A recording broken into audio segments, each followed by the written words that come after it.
Good morning, everybody. I hope everybody is doing well during this lockdown period. Now, I know it's a different way we interact here, but this has to go on. Let us not break our learning process. So, let us straightly enter into the topic. Now, as far as physics is concerned, force and pressure is the first topic which we are going to deal today.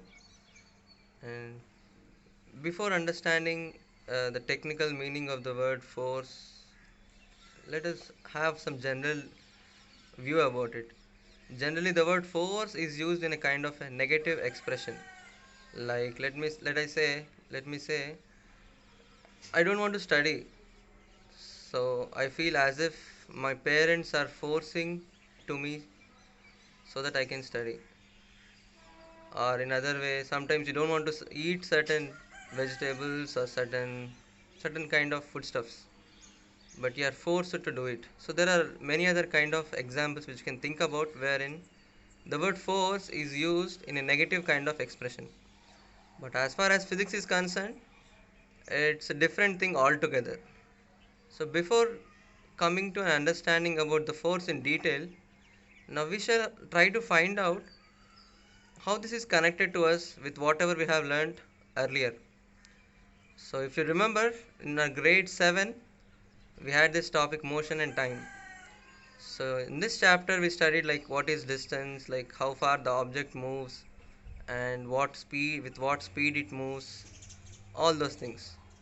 Now coming over here, when you say the object is moving, the question should be like this question should be coming into your mind. Who is making the object to move? What is causing the object to move? Or let me put it in other words, like if it is changing its direction, or sometimes it is slowing down, and what is causing to slow it down? You throw a stone into the air, or you hit a ball with a bat, whatever. Finally, it has to stop. Now, how is it stopping, or why is it not moving continuously? So, all these things can be answered when we understand what is force. So, force, as far as the textbook is concerned, it's very simple definition. It says it's a push or pull. So, a force can be simply defined as a push or a pull acting on the object. Sometimes maybe combination of both. So you can see it here. A force is a push or a pull or both. A force cannot be seen, but we can feel and observe the effects of this force. So now there are many activities or day-to-day activities which we are involved in with this push and pull. Like let me say, I open the door. How do I open the door?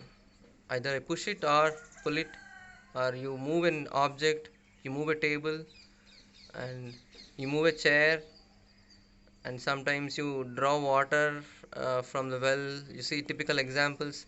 So everywhere, either it's push or a pull. So how do you technically define push and pull? It's given here: a force to move an object away from our bodies. So if the object is moving away from us, in simple terms we call it as a push. In the same way, when we are trying to move the object towards our body, we call it as pull. As simple as it. You need not get confused, it's a general term, push and pull, that's all. Sometimes there are cases wherein we apply both push and pull together, and it's also nothing but force. So like suppose you say this playing a guitar, sometimes you have to pull the string and you have to move it the other way, and sawing wood, like you use this drilling machine kind of thing, and scrubbing the floor, or and sometimes you're painting, there are some roller brushes wherein you move it up and down. So this is also kind of push and pull. Now we can define uh, there are many other ways to define push and pull. Like there are many other alternative words which we can replace with push and pull. Like suppose let us say a football is being kicked. So how it can be replaced with either push or pull. There are many other terms like you see lifting something or kicking something, and flicking something. So all these can be categorized into only two things, which is push and pull. So now coming straight away into the topic, we can put it in other way also. The definition of force can be defined as, because of interaction between two objects, the force results or force comes into picture. So forces are basically due to interaction. And what kind of interaction? We are going to understand it in detail as we move forward. So you can see here there is an example. If a man stands behind a car, the car does not move. And if he pushes the car, he applies the force and the car begins to move in the direction of applied force.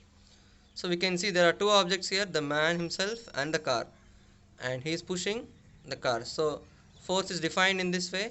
The push is applied by the man on the car, and it can be possible that the car can move or it may remain stagnant there.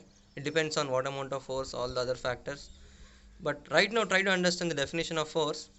It is simply a push or pull acting on the body, or in other way, it is an interaction between two objects.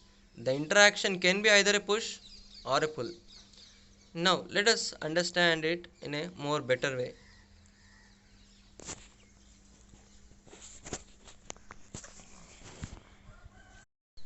So now one may raise a question or one may raise a doubt, like is how, how is force measured? Are there any units for force? Yes, force can be measured, and it is measured with particular units, and the units are newtons. So everybody is everybody is aware Newton is a famous scientist who have discovered laws of gravitation and a lot of contribution towards physics. So in honoring him, we are using his name as SI unit of force. So SI unit of force is Newton. And like you can look at this example here. The man is pushing the car. Let us say he is applying some force. The car is not moving, and if he increases his force to a further extent, the car can start moving. Now that magnitude, we are describing it in terms of newtons. So let us say if you apply some 100 newtons of force, the car starts moving. So if the other way, if he is applying only some 50 newtons, the car will remain there. Even though he is applying force, it's not sufficient enough to move the car forward. So force is measured in the units of newtons, and it is SI units. And the other way, like in CGS units, it is measured in terms of dynes. So you remember this. In SI units, it is newtons, and CGS units, it is dynes. Now moving forward, let us understand more about forces. You can look here. It need not be always that only one force is acting on the body. There can be multiple forces, more than two forces. So you can look here, if two forces act on the body in the same direction, the net force is the sum of two forces. It's a simple sentence. Let us try to understand it in a more clear way. There is a new word introduced here, net force. How do we understand this? Net force is something which brings the overall effect because of all the existing forces.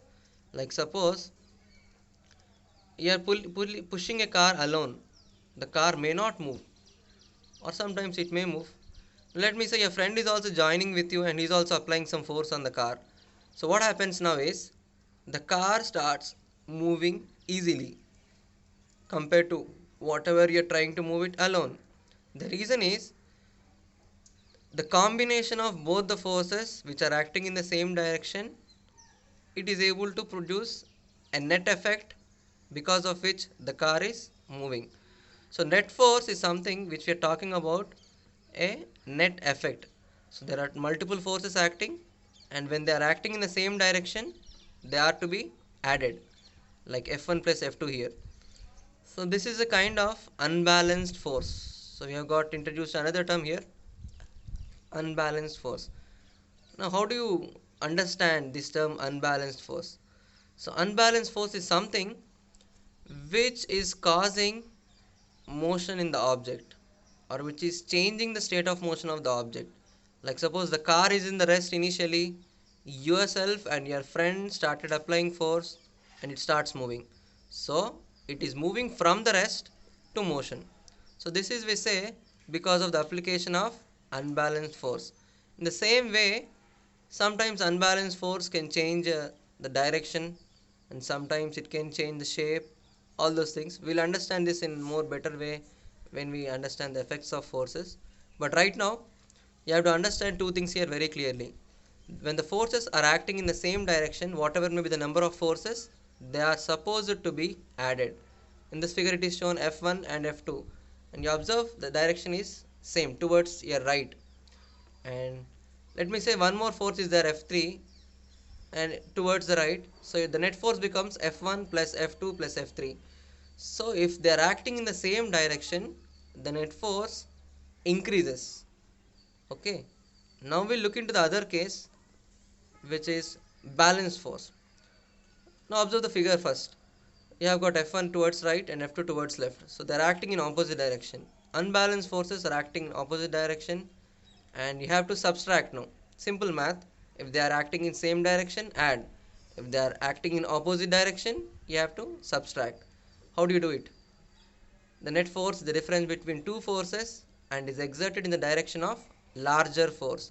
Because simple common sense, when you are applying F1 and F2, let us say F2 is greater than F1, obviously the object will tend to move towards left, that is in the direction of application of F2. So that is why the object will always move in the direction of larger force. So the net effect here depends upon the magnitude of the force acting. Now we have come across this word earlier also, magnitude. Magnitude is nothing but it's a value. It gives me the strength of the force. Like let me say F1 is 5 newtons and F2 is some 20 newtons. So F2 is greater than F1. And in this sense, F2 value or F2's magnitude is more than F1.